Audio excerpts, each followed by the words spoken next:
Part 2. Girl runs out, crying to garbage man. Minutes later, police shut down the street. As the sun peeked over the rooftops and the sleepy neighborhood began to stir, no one could have guessed that an ordinary morning would take such a sudden turn. It all started when Emily, a quiet 12-year-old girl with a love for her garden, was seen running out of her house, her face red with tears. She wasn't heading to school like she normally would. Instead, she sprinted across her yard toward the garbage truck parked just a few houses down. Her sobs were so loud, it stopped Mr. Paulson, the garbage man, dead in his tracks. He had known Emily since she was little, always waving from her front yard or offering him a shy smile. But this was different. She was frantic. She clung to his arm, her words tumbling out so fast he could barely keep up. Something was terribly wrong, and the way she grabbed him, her small hands shaking, made his stomach churn with worry. He'd never seen her like this. "Please, Mr. Paulson, you have to help," Emily cried, her voice cracking. "I can't. I don't know what to do." The garbage man tried to calm her down, gently patting her back, but Emily couldn't stop. "They're in trouble. Please, you have to come quick before it's too late." His heart raced, not sure what to expect. But the urgency in her voice pushed him to follow her without question. As they hurried back toward her house, Paulson's mind raced with all kinds of possibilities. What kind of trouble could she be talking about? What could have gone so wrong on a peaceful morning like this?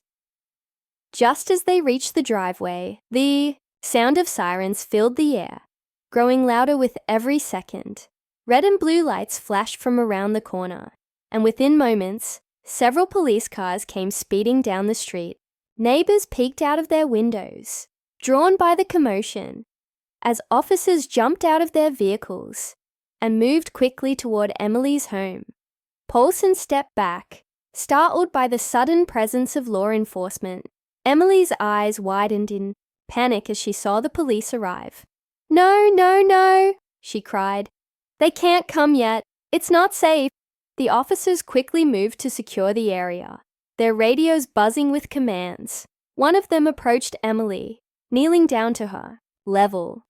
"It's okay, sweetheart," he said softly, trying to reassure her. "We're here to help. Can you tell us what's going on?" But Emily's fear seemed to grow with every passing second. "You don't understand," she whispered, her voice trembling. "You're too late." As the police blocked off the street, Paulson looked back at Emily, the pit in his stomach deepening. What had he just walked into? What was happening behind those closed doors that had this little girl so scared? Before he could ask, the officer's radio crackled again, this time with more urgency. The officers exchanged glances, something unsaid, passing between them. Something serious was unfolding, and it seemed like Emily was the key to it all. Paulson watched in stunned silence as the police prepared to enter the house, tension hanging thick in the air. Neighbors were gathering on their lawns, whispering among themselves, their curiosity growing by the second. And then, just as one of the officers reached for the front door, there was a loud crash from inside. The loud crash from inside the house sent a jolt through everyone standing outside. Emily gasped, instinctively taking a step back, her wide eyes fixed on the front door. Mr. Paulson, now more worried than ever, turned to the nearest officer. "What's going on? What's happening?" In there, the officer, still calm but visibly tense, kept his eyes on the house. "Stay back, sir. We're handling it." But that answer wasn't enough for Emily. "No, you don't understand," she shouted, her voice desperate. "They're in there. Please, you have to listen to me." The officer knelt again, trying to calm her down, but she was shaking uncontrollably, her tear-streaked face full of fear. "Sweetheart, who's in there? Who are you talking about?" Emily struggled to find the words. Her mind was racing with flashes of what had happened only moments before, how everything had spiraled so quickly. She looked up at Mr. Paulson, her only familiar face in this storm of chaos. "It's my brother," she finally said, her voice a whisper now. He was trying to help, but something went wrong. "It's my fault." Mr. Paulson's heart sank. He had seen Emily's older brother, Jason, around the neighborhood before. A quiet kid, barely 15, but always responsible, always looking out for Emily. If Jason was involved, then this was bigger than anyone thought. But what could possibly have gone wrong? What was she talking about? As Emily tried to explain, another loud thud came from the house, followed by muffled voices. It was clear something was happening inside, and the officers were on edge, ready to move in. But Emily's pleas stopped them for a moment longer. "It's not what you think," she said, her words tumbling out as if time was running out. "We didn't mean for any of this to happen. Jason thought he could fix it, but now it's out of control." Paulson, confused and worried, tried to make sense of her words. Fix what? What had they gotten into that could possibly bring the police to their door? Emily's eyes were filled with guilt.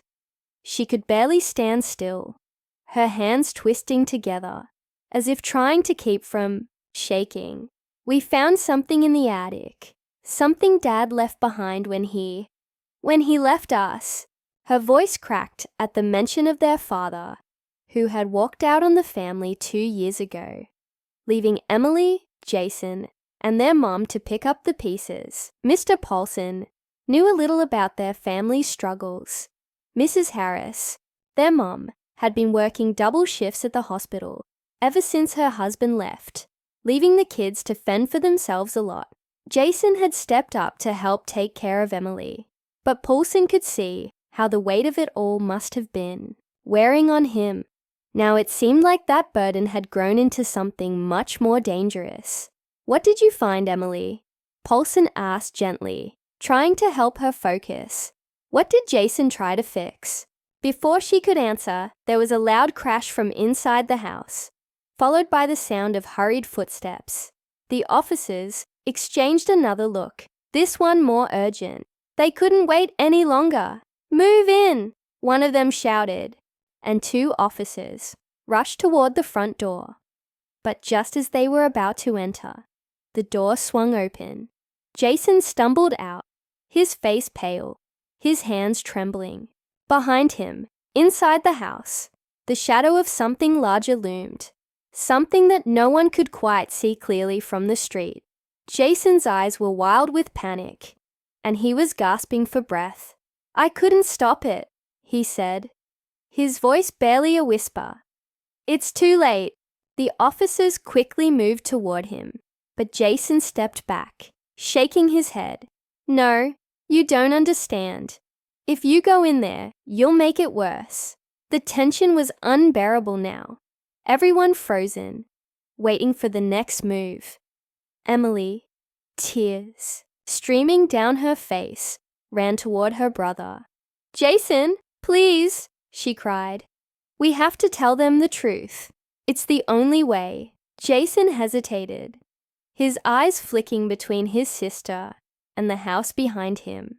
Whatever was happening, it was clear that he was torn between protecting Emily and dealing with whatever had gotten out of control inside. One of the officers took a step forward, trying to take control of the situation. "Son, you need to calm down and let us help. Whatever's going on, we can handle it, but you have to tell us what's happening." Jason's eyes filled with guilt and fear. "I'm so sorry," he said, his voice breaking. "We didn't know what we were getting into. We thought it was just something Dad left behind. But it's not what we thought." Emily, standing next to him now, grabbed his hand, her small voice trembling. "We just wanted to feel close to him again," she whispered. "We didn't mean for any of this to happen." Jason nodded, looking back at the house. "But now it's out, and I don't know how to stop it." The officers exchanged glances. unsure of what exactly Jason was talking about. But knowing that whatever it was serious. They began to move cautiously toward the house, their hands hovering over their radios, ready for anything. As the tension mounted, the sound of something shifting inside the house reached their ears. A low, almost guttural noise that made everyone freeze in place. Jason's eyes widened in fear, and he turned to the officers, his voice urgent. "You have to stay back. If you go in there now, you'll never make it out." The officers hesitated, unsure of what to do next. But one thing was clear. Whatever was inside that house wasn't going to stay hidden for long. The officers stood frozen, the tension in the air so thick, it felt like no one could breathe. Jason's warning echoed in their ears. You'll never make it out. Whatever was inside that house, it was dangerous. It wasn't just fear in his voice. It was something deeper, something that made even the officers pause. The low, eerie noise from inside the house grew louder, and Emily clung to her brother, her eyes wide with terror. "Jason," she whispered, "we have to stop it. We can't let it hurt anyone." Jason nodded, but his face showed the weight of the decision they had to make. "I know," he said quietly, his gaze locked on the doorway, "but I don't know if we can." Mr. Paulson, still standing nearby, couldn't believe what he was witnessing. What could these kids have possibly unleashed that was terrifying enough to bring the police to a standstill? He'd known their father had left some things behind when he disappeared, but he never imagined it could be something like this. Paulson wanted to help, but he didn't know how. Just then, the sound of glass shattering came from inside the house, followed by a deep, guttural growl that made everyone's blood run cold. Jason's face turned pale. "It's getting out," he muttered. "We can't let it reach the street." Before the officers could react, Jason took a step forward. "I'll go in," he said, his voice shaking but firm. "It's the only way," Emily gasped and grabbed his arm. "No, Jason, you can't. It has to be me," he interrupted, his voice soft but filled with resolve. "I started this. I have to end it." The officers hesitated, unsure of whether to let a kid walk back into what seemed like a nightmare, but they could see the determination in his eyes. Jason glanced back at Emily, his expression softening. "You stay here," he whispered. "I'll be okay." Tears streamed down Emily's face, but she nodded. She knew this was something only Jason could do. Jason turned toward the house, took a deep breath, and stepped through the front door. For a moment, everything was silent. The only sound was the faint hum of the police radios. Then, suddenly, there was a loud crash, followed by a flash of light from inside the house. The officers tensed, ready to move in, but Jason's voice rang out from inside. "Wait, don't come in," he shouted. I think I've got it." The growling noise that had filled the house moments before was gone, replaced by a strange, eerie calm. Everyone outside waited, holding their breath, unsure of what was happening. Minutes felt like hours. Then, the door creaked open, and Jason stepped out, breathing heavily, but unharmed. He looked shaken, but his eyes were clear. "It's over," he said, his voice barely above a whisper. "I stopped it." Emily ran to him, throwing her arms around her brother, tears of relief streaming down her face. "I was so scared," she whispered. Jason hugged her tightly, his own eyes filled with emotion. "Me too," he admitted, "but it's done now. It won't hurt anyone else." The officers, still unsure of what exactly had happened, slowly approached the siblings. "Son," one of them said gently, "what was that in there?" Jason hesitated, glancing back at the house. "It was something our dad left behind," he explained. "We found it in the attic. Something he was working on before he disappeared. We didn't know what it was at first, but when we tried to mess with it, well, it got out of control." The officer nodded, sensing there was more to the story than Jason was letting on, but he didn't press further. "You did good, kid," he said quietly. "You stopped it before anyone got hurt." Jason nodded, though the weight of what had happened still hung heavy on him. He and Emily had uncovered something they never should have. Something from their father's past that they barely understood.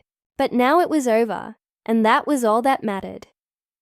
As the police began to pack up and the neighborhood returned to its uneasy calm, Mr. Paulson approached the siblings. He placed a reassuring hand on Jason's shoulder. "You're brave, kid," he said. "Your dad would be proud of you." Jason looked up, his eyes full of gratitude, but also a sadness that hadn't quite left.